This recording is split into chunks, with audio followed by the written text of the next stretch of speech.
नमस्कार, अपना बिहार देख रहे हैं आप और मैं हूं आप सबके साथ अनूप। खबरों की शुरुआत करेंगे और सबसे पहले बात शादी समारोह में हुए हंगामे की। लखीसराय के महावीर स्थान के पास एक शादी समारोह के दौरान हंगामे की तस्वीर सामने आई है। शादी समारोह में काफी संख्या में महिलाएं यहां शामिल हो रही थी और तभी नगर थाना पुलिस और सदर बीडीओ नीरज कुमार वहां पहुंच गए। पुलिस को देखकर कुछ लोग वहां से भागने लगे। हालांकि जब सदर बीडीओ ने महिलाओं से लॉकडाउन उल्लंघन की बात कही तो महिलाएं पुलिस के साथ ही उलझ पड़ी और बदसलूकी भी की। काफी देर तक यहां हंगामा होता रहा, जिसके बाद मामले को शांत कराया गया।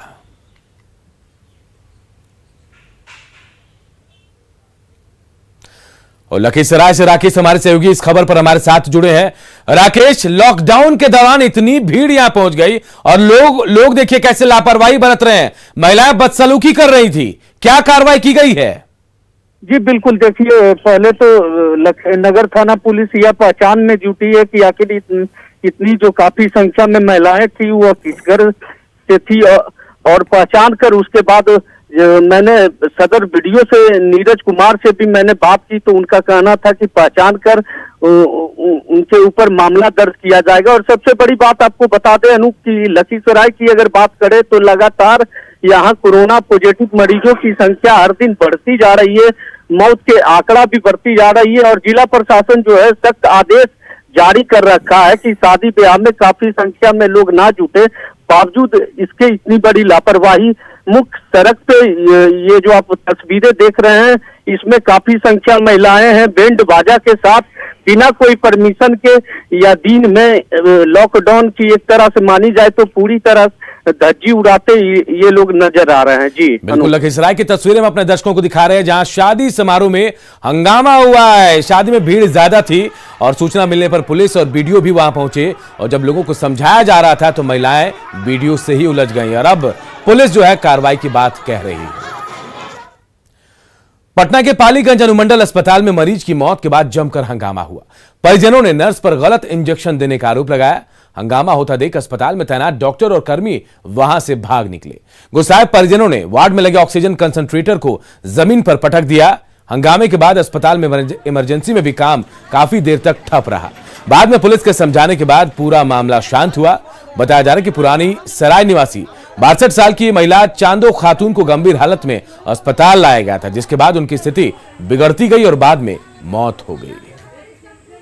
एक महिला की मौत हो गई थी जिसकी सूचना हमें मिली। इसके बाद फौरन हमने हॉस्पिटल आया और हॉस्पिटल आने के बाद हमने देखा कि कुछ लोग जो है हंगामा कर रहे थे हॉस्पिटल में। इस कारण हमने सब लोगों को शांत करने का प्रयास किया, लेकिन लोग उग्र अवस्था में थे उनकी महिला की मौत से। नरकटियागंज अनुमंडल अस्पताल में एक मरीज की मौत के बाद परिजनों ने जमकर हंगामा किया। डॉक्टरों के मुताबिक आइसोलेशन वार्ड में तैनात नर्सों के साथ मरीजों ने मारपीट की, अपशब्द कहे और बदसलूकी भी की। वहीं परिजनों का कहना है कि एडमिट करने के लिए डॉक्टरों ने इधर उधर का चक्कर कटाया, जिसके चलते इलाज में देरी हुई और डॉक्टरों की लापरवाही से मरीज की मौत हो गई। अस्पताल में घंटों तक यहां हाई वोल्टेज ड्रामा चलता रहा। हरदिया से मरीज को लाया गया था और उसे सांस लेने में तकलीफ हो रही थी। पुलिस ने मामले को शांत तो करा दिया, लेकिन डॉक्टरों और कर्मियों का कहना है कि ऐसे हालात में काम करना मुश्किल हो गया है। अपने काम कर रहे थे, उसी बीच में एक पेशेंट है, वो बोले कि मेरा पेशेंट आया है, उनको एडमिट करना है। हम लोग क्या किए, उन पेशेंट को एडमिट किए। एडमिट करके हम लोग अभी प्रक्रिया अभी शुरू ही कर रहे हैं एडमिट करके।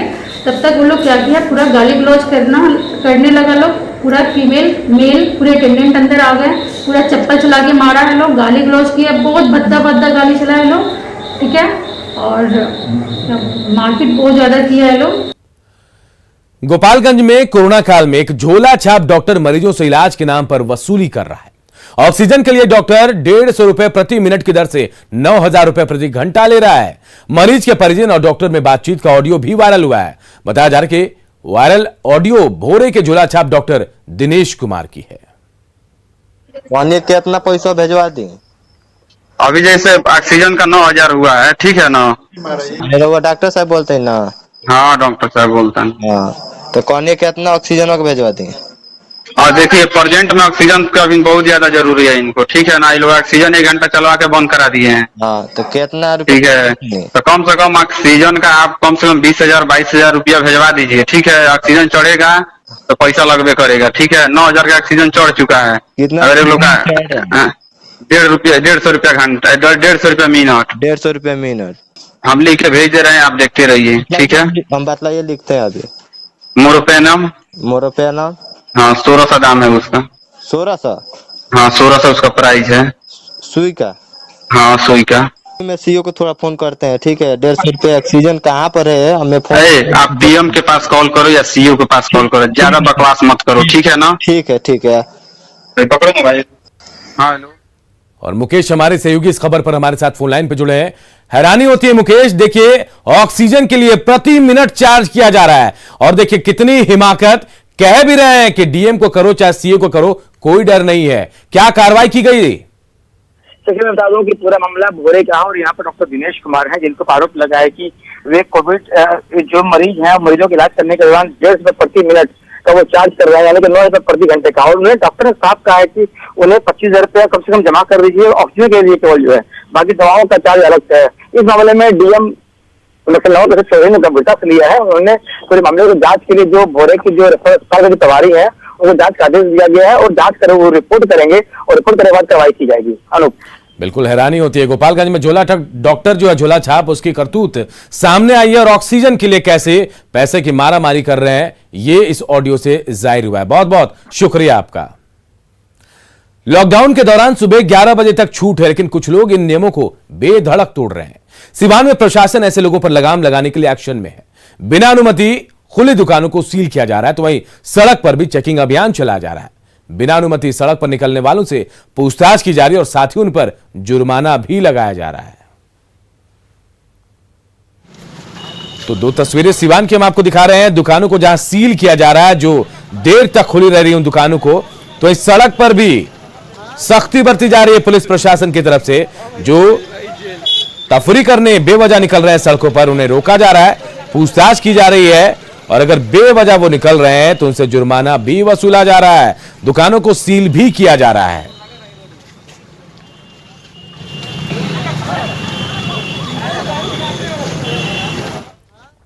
लॉकडाउन सफल कराने को लेकर सिवान प्रशासन पूरी तरह से अलर्ट मूड में दिख रहा है।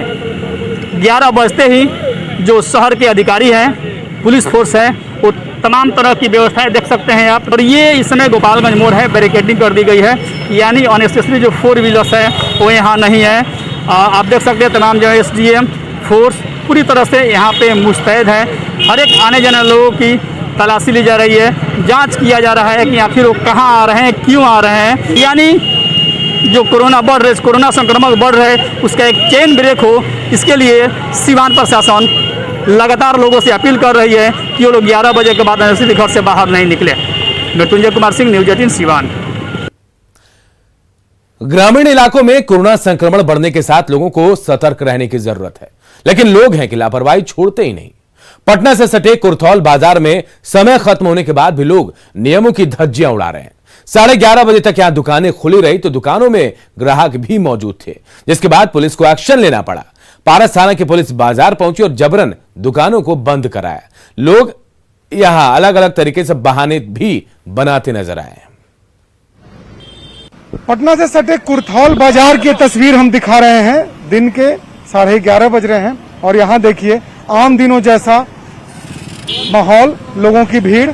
पुलिस यहाँ पहुंची है, हमने यहाँ के स्थानीय थाने से बात की, उसके बाद यहाँ पुलिस पहुंची है और पुलिस के द्वारा जब लोगों को हटाया जा रहा है तब लोग यहाँ से हट रहे हैं। भीड़ ऐसी है जैसे आम दिनों में यहाँ रहती है। लोगों को तनिक भी परवाह नहीं है कि किस तरीके से कोरोना का खतरा लगातार बढ़ रहा है और इसको देखते हुए सरकार ने लॉकडाउन लगाया है, लेकिन उसके बाद लोग मानने को तैयार नहीं है। क्यों नहीं हटते हैं? पुलिस को क्यों हटाना पड़ता है आप लोगों को? नहीं, सब गलती हो गया है, फिर से हो जाएगा, कर लेंगे। देखिए लोग कहते हैं गलती हो गया है। 11 बजे के बाद क्या कर रहे हैं आप बाजार में? सर सामान लेने आते जा रहे हैं सर। तो ये परिस्थिति है। देखिए लोगों को ये खुद से समझना होगा कि सरकार ने जब नियम बनाया है, लॉकडाउन बनाया है, लगाया है, तो ऐसी परिस्थिति में अब उन्हें खुद यह मानना होगा, तभी हम कोरोना से जंग जीत सकते हैं। देखिए किस तरीके से यहाँ माहौल है, लोग जो हैं बाजारों में हैं, दुकानों को बंद नहीं कर रहे हैं और पुलिस के द्वारा जब जबरन दुकानों को बंद कराया जाता है तब यहाँ से लोग दुकानों को बंद करते हैं। ये यहाँ की परिस्थिति है। देखिए लोग यहाँ निकलते हैं।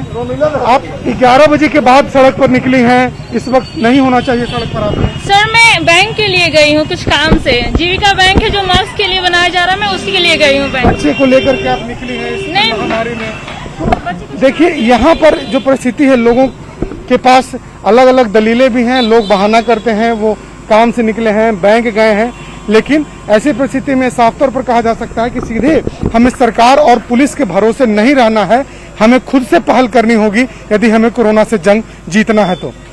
कैमरा पर्सन मनीष जुनेजा के साथ शैलेंद्र, न्यूज 18 कुर्थौल।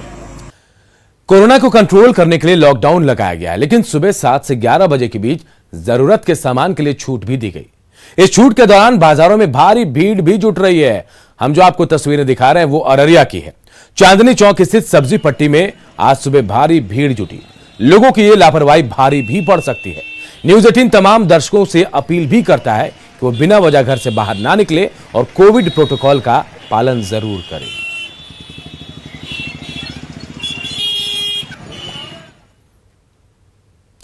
कुछ और खबरें, लेकिन एक छोटे से ब्रेक के बाद जल्द लौटते हैं।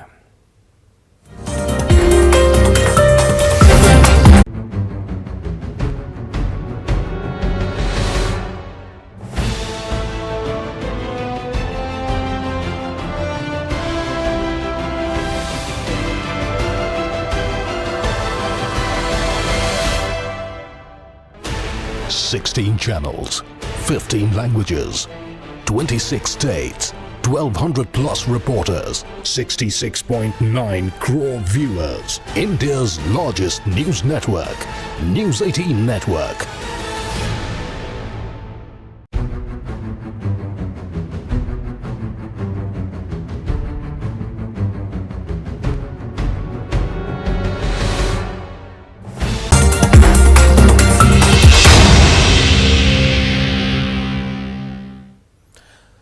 मुजफ्फरपुर में निजी अस्पताल में कोरोना के इलाज के नाम पर मरीजों से लूट खसोट की शिकायत पर जिला प्रशासन ने कार्रवाई तेज कर दी है। अधिकारियों के नेतृत्व में कई धावा दल बनाए गए जो प्राइवेट अस्पतालों में औचक छापेमारी कर रहे हैं। शहर के 2 बड़े प्राइवेट हॉस्पिटल मां जानकी और प्रसाद हॉस्पिटल में धावा दल ने जब छापेमारी की तो कई कमियां सामने आई। पता चला कि मरीजों से प्रतिदिन एक ही जांच के नाम पर 5500 रुपए लिए जाते हैं। आईसीयू में तैनात डॉक्टर और नर्स की ड्यूटी के रोस्टर नहीं मिले। जिला प्रशासन ने निर्देश दिया था कि इलाज खर्च की पूरी जानकारी डिस्प्ले बोर्ड पर दी जाएगी, लेकिन कहीं डिस्प्ले बोर्ड नजर नहीं आया। मरीज के परिजनों ने बताया कि बहाने बनाकर उनसे रुपए लिए जाते हैं। धावा दल ने प्रसाद हॉस्पिटल से मरीजों से ली गई राशि की रसीद की सेकंड कॉपी भी जब्त की है। यहाँ पे एक डीएम सर के द्वारा में धावा दल का गठन किया गया है। जो धावा दल निरंतर यहाँ पे जो कोविड हॉस्पिटल है समय समय पर जाकर के उसको चेक किया जाता है। उसी क्रम में आज प्रसाद हॉस्पिटल में ही विवेक रंजन मैत्रेय IAS नगर आयुक्त महोदय के साथ में हम लोगों ने यहाँ पे किया। कोई यहाँ पे शिकायत वाली बात अभी तक प्रकाश में नहीं आई है। थोड़ी बहुत जो कमी बेशी नजर आई है उसको हम लोगों ने इंस्ट्रक्ट कर दिया है। कोरोना से थोड़ी राहत भरी खबर के बीच बिहार में खतरनाक ब्लैक फंगस वायरस की एंट्री हो चुकी है। बिहार में एक दिन में 5 मरीजों में इसकी पुष्टि हुई।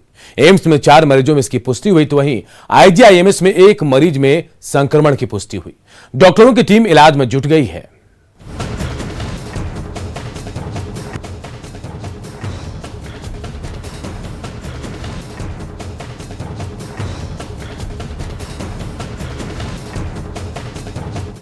में कोरोना संक्रमण के घटते मामले के बीच एक चिंता की भी बात सामने आई है और यह मामला है ब्लैक फंगस का।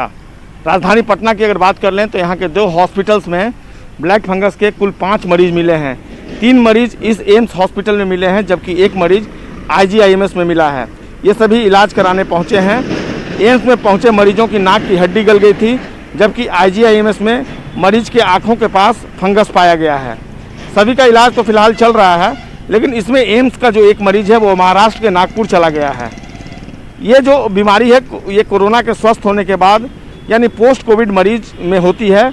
अगर शुरुआती समय में इसकी पहचान न हो तो जान बचाना भी मुश्किल हो जाता है। इसमें स्वास्थ्य विभाग के जानकारों की माने तो मृत्यु दर 80 से 85% तक होती है। पिछले 3 दिनों में इस बीमारी के 6 संदिग्ध जो हैं वो मिले थे और फिलहाल अभी 4 मरीजों का इलाज चल रहा है। Black fungus post Covid infect जो है यह कमज़ोर रोग प्रतिरोधक क्षमता वाले मरीजों को अपना शिकार बनाता है। एम्स पटना में ENT विभाग के जो अध्यक्ष हैं उनकी माने तो इसका सबसे अधिक खतरा डायबिटीज़ के उन मरीजों के लिए है जिनको इलाज के दौरान अनियंत्रित स्टेरॉयड और दवाइयाँ दी जाती हैं। इसके अलावा जो दूसरी बीमारियां होती हैं, चाहे वो कैंसर हो, किडनी रोगी हो या अंग प्रत्यारोपण हो, ऐसे जो इफेक्टेड पेशेंट होते हैं उन कोरोना संक्रमितों के लिए भी यह काफ़ी घातक माना जाता है। इसमें नाक के रास्ते में काला फंगस जैसा हो जाता है।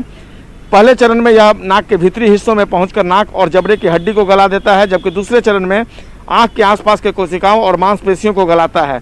इससे आँखों की रोशनी जाने का भी खतरा बन जाता है। इसका जो थर्ड फेज है वह काफ़ी खतरनाक माना जाता है, जब फंगस नाक के रास्ते माइंड में पहुंच जाता है। दिमाग में पहुंचने के बाद संक्रमित की जान जो है वो बचानी काफ़ी मुश्किल हो जाती है। शुगर लेवल जो है वो अगर बढ़ जाता है तो यह काफ़ी खतरनाक रोग जो है वो रूप ले लेता है।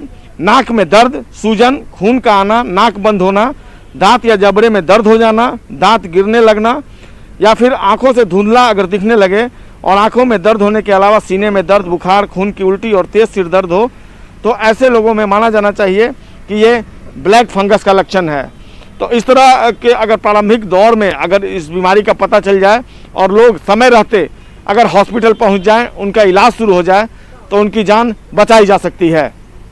कैमरा पर्सन अजय दुबे के साथ संजय कुमार, न्यूज़ 18 पटना। पटना एम्स के कोरोना नोडल पदाधिकारी डॉक्टर संजीव का कहना है कि ब्लैक फंगस नई बीमारी नहीं है। इसके होने का कारण स्टेरॉइड का प्रयोग कोरोना मरीजों के इलाज में करना है। साथ ही ज्यादा समय अस्पताल में रहना भी एक कारण है। देश के दक्षिणी भाग में इस तरह के मामले मिलते रहे। ज़्यादा लंबे समय तक मरीज हॉस्पिटल में रह रहे हैं, काफ़ी हाई डोज में स्टेरॉइड चला है, तो ऐसे में कुछ किसी को ये फंगस इन्फेक्शन हो जा रहा है, जिसे ब्लैक फंगस लोग बोल रहे हैं। तो देश के दक्षिणी भागों में ज़्यादा हुआ है। अभी 2-3 केस हमने अपने OPD में भी देखे हैं, जिन्होंने पहले कभी इलाज कराया था कोरोना का, और वो हमारे OPD में आ रहे हैं। और अब बात कोरोना वॉरियर्स की। कटिहार में सोनी और सुलेखा नाम की नर्स लगातार मरीजों की देखभाल में जुटी है। दोनों गर्भवती हैं, लेकिन इसके बाद भी ये कोरोना के मरीजों की पूरी देखभाल कर रही हैं। कल अंतर्राष्ट्रीय नर्स दिवस के मौके पर दोनों को सम्मानित किया गया।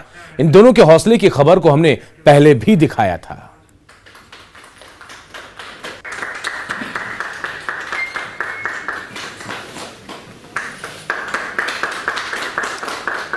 कोरोना पॉजिटिव भी हुई थी और कोरोना आशा है सर वो फूल देकर के सिस्टम के खामियां दिखाना सिर्फ हमारी मकसद नहीं, बल्कि सिस्टम के लिए जो अच्छा काम करे उन्हें भी प्रोत्साहित करना न्यूज़ 18 के अक्सर जिम्मेदारी रहा है। इसी जिम्मेदारी को निभाते हुए हम लोगों ने सुलेखा और सोनी देवी का काम दिखाया था, किस तरह प्रेगनेंसी के बावजूद कोरोना काल में कोरोना योद्धा के रूप में डटे हुए हैं। अब इस जो खबर के बाद इनको जिला प्रशासन की तरफ से सम्मान मिला है, और सबसे बड़ी बात है उप मुख्यमंत्री कटिहार के जो प्रभारी मंत्री है वो खुद मौजूद थे और वीडियो कॉन्फ्रेंसिंग के माध्यम से दोनों नर्स को सम्मान दिया गया। आइए क्या कहते हैं, न्यूज़ 18 आप लोगों को खबर को उठाया था, उसके बाद आप लोग को यह सम्मान मिला, कितना अच्छा लग रहा है? सभी ने हम लोग को इस दिन याद किया, बहुत अच्छा लग रहा है और सबको थैंक यू। लगा जिस दिन खबर करने गए थे उस दिन आप पॉजिटिव हो गया था, अब नेगेटिव भी हो गए और आज सम्मान मिला है। न्यूज़ 18 खबर को उठाया था, किस तरह से देखते हैं? ये हमको अच्छा लग रहा है कि उस दिन हम लोग बहुत ही ज़्यादा ही पैनिक हो गए थे जिस दिन मेरा रिपोर्ट आया था, तो मैं अपने बहुत ही पैनिक होकर रो भी रही थी। सब खुद को संभालना इतना मुश्किल लग रहा था, लेकिन सब लोग ने हमको हौसला दिया और बोले कि जल्दी ही, और सबके दुआ से आज हम नेगेटिव भी हो गए। और नेटवर्क 18 ये सुनिश्चित करना चाहता है कि हर भारतीय को कोविड-19 टीका मिले।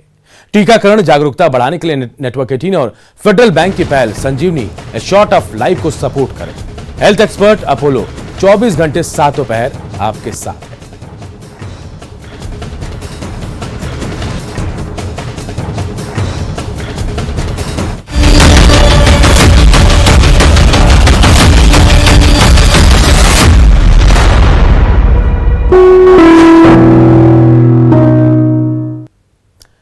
और इस बुलेटिन में इतना ही। आगे देखिए Johar Jharkhand.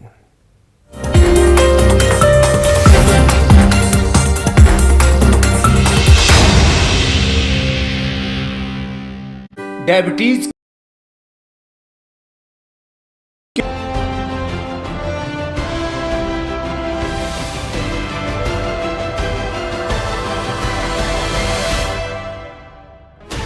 ...16 channels, 15 languages, 26 states, 1,200 plus reporters, 66.9 crore viewers. India's largest news network, News 18 Network.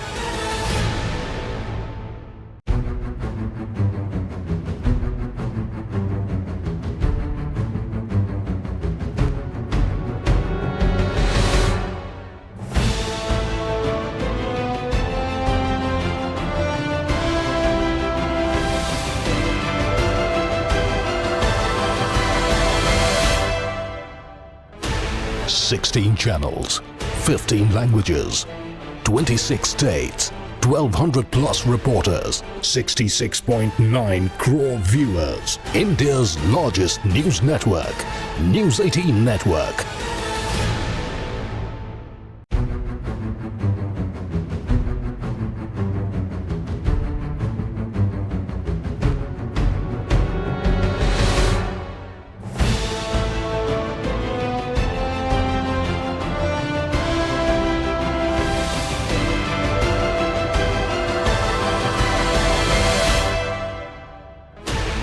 ...16 channels, 15 languages, 26 states, 1,200 plus reporters, 66.9 crore viewers. India's largest news network, News 18 Network.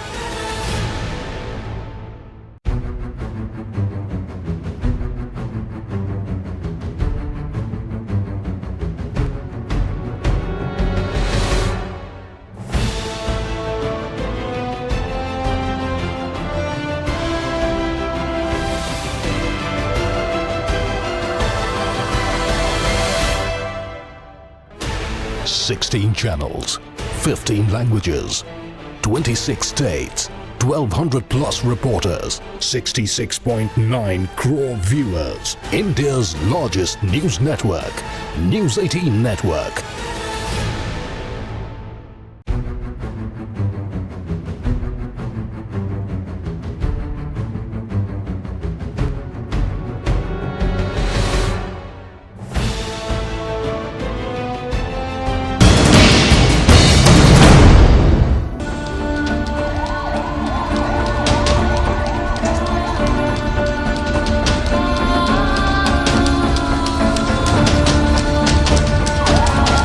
हाँ, थोड़ा मुश्किल है वक्त, थोड़ी मायूसी सी है हर तरफ।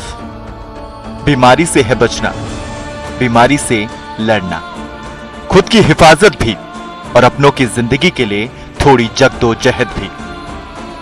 लेकिन इस मुश्किल वक्त में भी हम आपके लिए कुछ तस्वीरें, कुछ कहानियां, कुछ किरदार लेकर आए हैं जो शायद आपको थोड़ी हिम्मत देगी, थोड़ी मुस्कुराहट देगी और शायद हालात को देखने का एक नजरिया भी।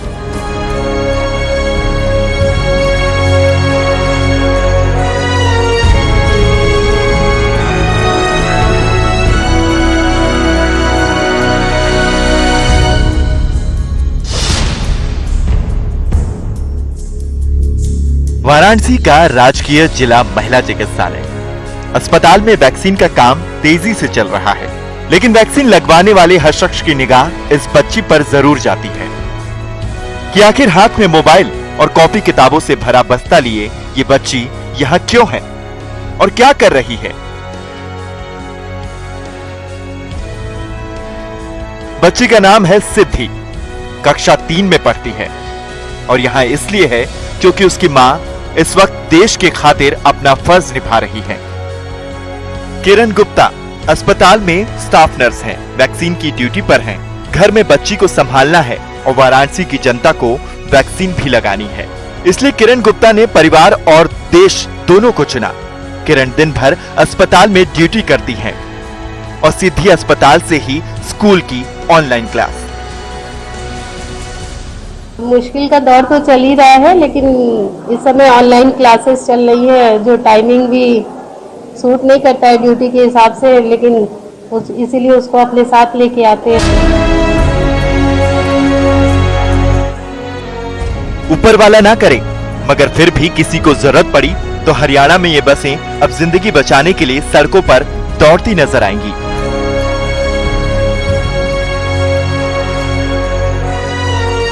एम्बुलेंस की कमी थी, लोग परेशान थे, इसलिए हरियाणा रोडवेज ने मदद का एक मजबूत हाथ आगे बढ़ा दिया और हर जिले में 5 मिनी बसों को अस्थायी एम्बुलेंस में बदलने का काम शुरू हो गया।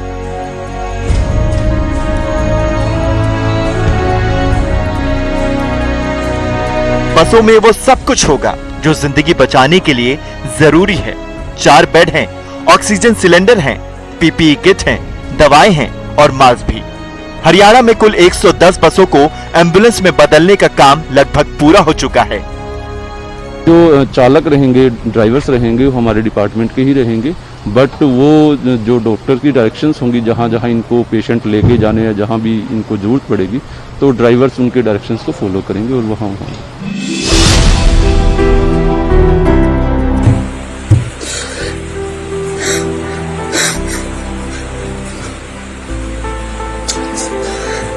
कैमरे पर बिलखते, फूट फूट कर रोते ये शख्स हैं डॉक्टर अनिर्बान बिस्वास।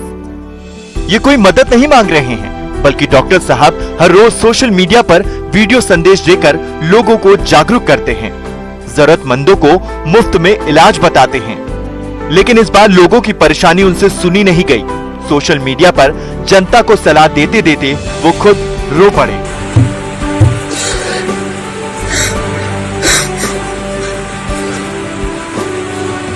कुछ देर बाद डॉक्टर साहब ने खुद को संभाला, लेकिन आंसू फिर भी नहीं थमे। ये वीडियो सोशल मीडिया पर वायरल भी हो चुका है और लोग डॉक्टर अनिर्बान की भावनाओं और उनकी मदद को सलाम कर रहे हैं।